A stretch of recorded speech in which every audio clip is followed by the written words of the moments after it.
নমস্কার বন্ধুরা, রকি কিচেনের তরফ থেকে সকলকে স্বাগত জানাচ্ছি। আবার একটা রেসিপি আপনাদের মাঝখানে শেয়ার করতে চলেছি, সেটা হলো মিক্সড বড়া। তাহলে চলুন দেখে নেওয়া যাক আজকের রেসিপি। একটা পাত্রের মধ্যে আমি কিছুটা পরিমাণে মুসুরির ডাল প্রায় 30 মিনিট মতো ভিজিয়ে রেখে এই যে জল ঝরিয়ে রেখেছি।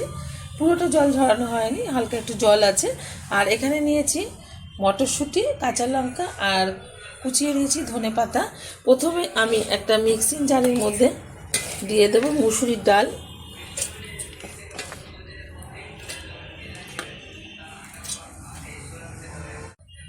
পুরো ডালটাই মিক্সিং জারে এই যে আমি দিয়ে দিয়েছি। দিয়ে দেবো কাঁচা লঙ্কা, ঝালটা যা যার পছন্দ অনুযায়ী ব্যবহার করবেন। আর দিয়ে দেবো এক মুঠো মটরশুঁটি, দিয়ে দিচ্ছি কুচিয়ে রাখা ধনেপাতা। আমি সবগুলো একসাথে ভালোভাবে একটু পেস্ট করে নেব মিক্সিতে। অনেকে কিন্তু কুচিয়ে তারপরে কিন্তু এটা ব্যবহার করে, তো আজকে আমি পেস্ট করে ব্যবহার করব। ঢাকনা লাগিয়ে দিচ্ছি, এবার মিক্সিং জারে পেস্ট করে নিচ্ছি ভালোভাবে। এই যে পেস্ট করে নিয়েছি, এখন ঢেলে দেবো একটা পাত্রে।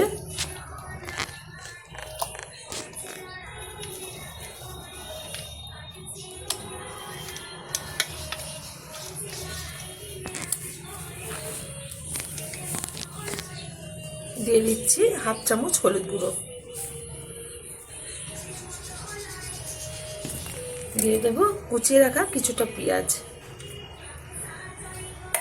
দিয়ে দিচ্ছি স্বাদ মতো লবণ।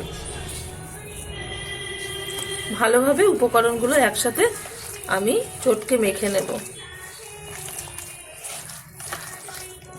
ভালোভাবে মাখা হয়ে গেছে, এখন আমি বড়াগুলো ভেজে নেব।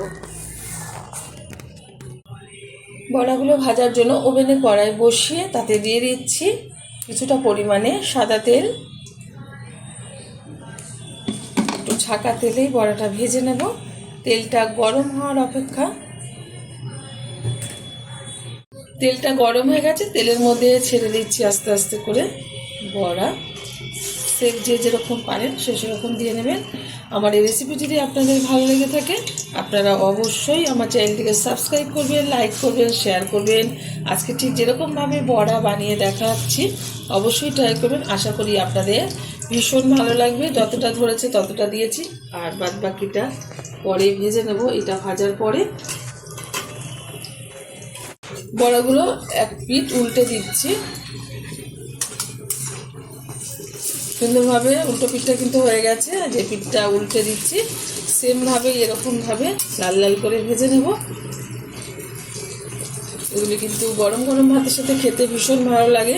তো অনেকে বড়া খেতে পছন্দ করে গরম গরম ভাতের সাথে, তারা অবশ্যই আবার ট্রাই করবেন। আশা করি আপনাদের ভীষণ ভালো লাগবে। বড়া প্রত্যেকেই ভীষণ ভালো জানেন, তবুও আমি আমার স্টাইলে করে দেখালাম। উল্টে পাল্টে বড়াগুলো লাল লাল করে ভেজে নিয়েছি। বড়াগুলো হয়ে গেছে, তুলে নিচ্ছি একটা পাত্রে। যেগুলো ভাজতে বাকি আছে সেমভাবে ভেজে নেবো। দেখা হবে পরের ভিডিওতে নতুন কোনো রেসিপি নিয়ে। ধন্যবাদ।